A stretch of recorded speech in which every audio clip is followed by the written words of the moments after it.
Good evening, everyone, and welcome to the TV6 Digital Desk live stream. My name is Molly Birch, and I'll be taking you through a recap of today's headlines. This stream runs every night starting at 8 to 7 Central Time from Sunday to Thursday. Feel free to comment and ask any questions you have in the chat as you feel like it, and I'll do my best to answer those questions after we go and as the stream runs as well. With all of that business out of the way, let's take a look at our first story for tonight. Sorry, I tripped over my words a little bit there, but let's get into our first story. Winter parking regulations went into effect in the city of Escanaba on December 1st.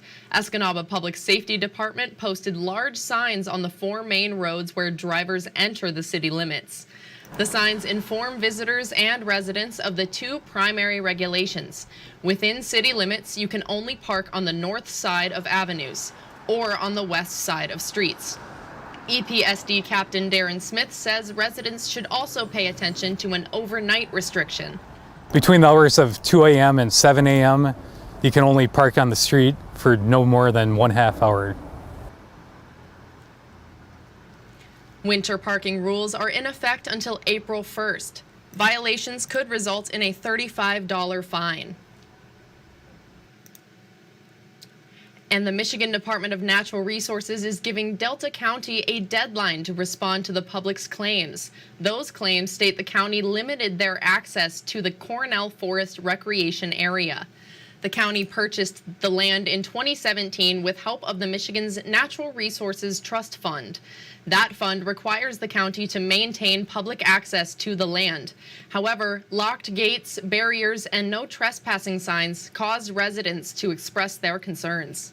Yeah, we did have calls from citizens, sports people from the area that were concerned about limitations, let's say, on their ability to access portions of the property. The board must acknowledge, investigate, and report back to the DNR by December 22nd. However, at Tuesday's board meeting, the commissioners voted unanimously to request an extension of 3 months. The city of Iron Mountain amended its water billing policy, and you could see some changes. The city reduced its initial penalty from 10% to 5%, adding a 1.5% interest rate per month, and removed almost all shutoffs for owners. Iron Mountain's city manager, Jordan Stackina, says the amendment provides more flexible payment options. The new amended policy will provide more opportunities for people to stay with water and figure out how they would like to pay it. If they aren't able to pay it all at the due date, it helps reduce that initial penalty, so it helps in that regard. The amendment will go into effect on January 1st, 2024. After that, the city will review the new policy and its effects on residents. Have you thought about what you're going to say to your kids when they can't swim in the Great Lakes and when they don't have water to drink? Voices rise in opposition as the plan for Line 5 in the Mackinac Straits continues. We have new developments today as the committee tasked with overseeing the construction of the Line 5 tunnel held a meeting today. TV6's Caden Minus sat in on the meeting virtually to see what the next steps are for the tunnel and the reaction from the public.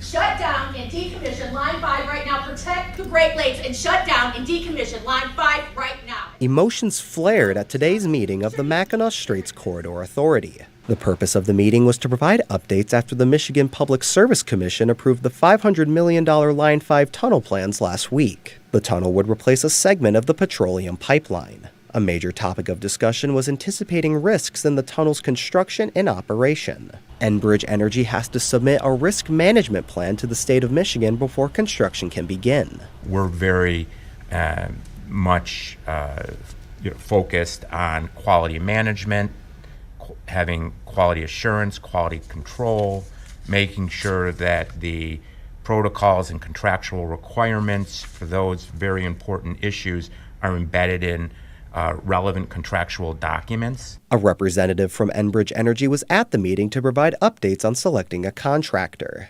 Dr. Roth asked the representative if there would be language in the contract to address risk mitigation. We absolutely are committed to, ensuring that any potential risks are mitigated throughout through any language or other conditions or provisions within the contract. So happy to continue to have those discussions with the appropriate stakeholders. Currently, the Army Corps of Engineers is still in the permitting process for construction. MDOT's Office of Major Projects Director Ryan Mitchell says the Corps is still in the data collection and review stage of preparing a draft environmental impact statement.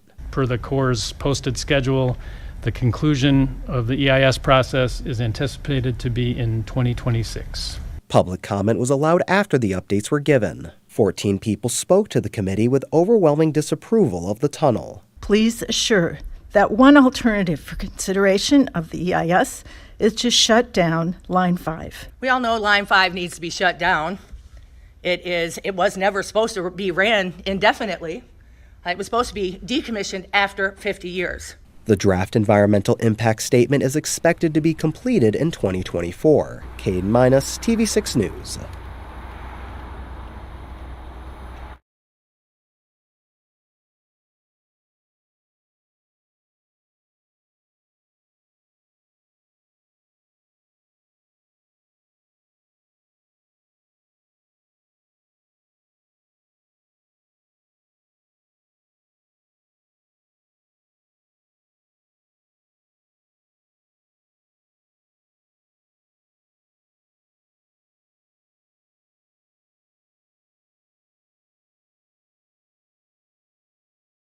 This year's need for the pantry is huge, and without the Can-a-thon, I don't know if we'd be able to do it and sustain the level of giving that we actually do in the communities. So we thank TV6 from the bottom of our hearts.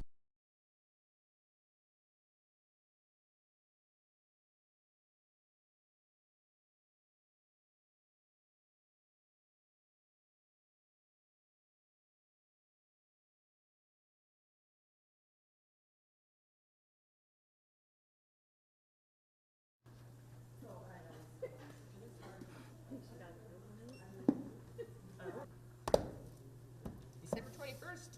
Thank you. What plate put in here, so it's kind of a... Okay.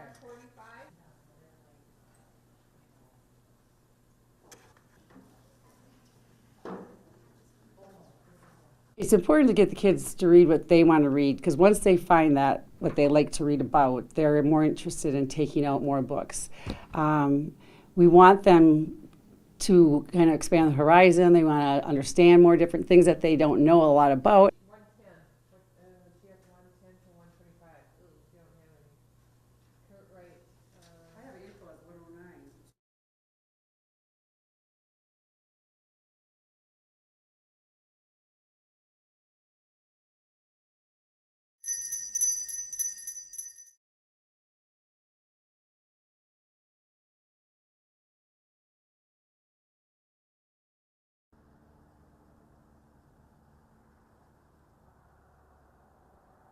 I just knew that getting our students involved gives them a wider picture of the world and helping other people outside of Rapid River schools. So that is why I thought it would be important to have our Key Club members be good examples for our other students on how to help each other in our community.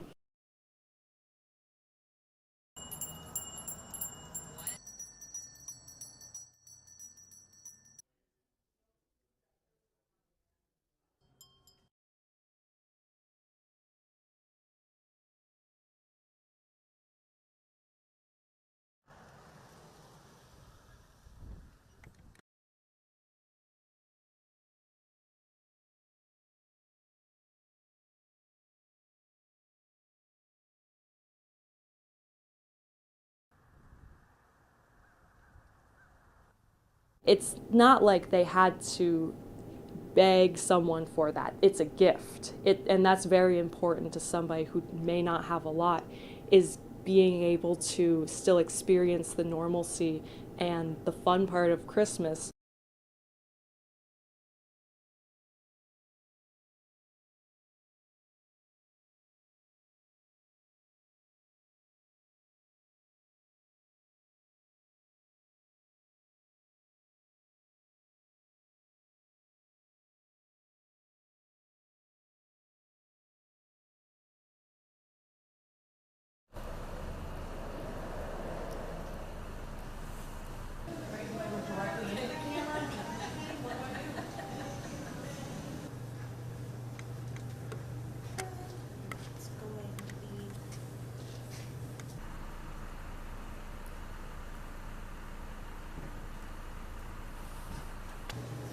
We're just really wanting to help out community members. That's part of our ethos is Pub is Hub, and we want to do everything that we can to help our neighbors out and make it a little less stressful and a little more jolly.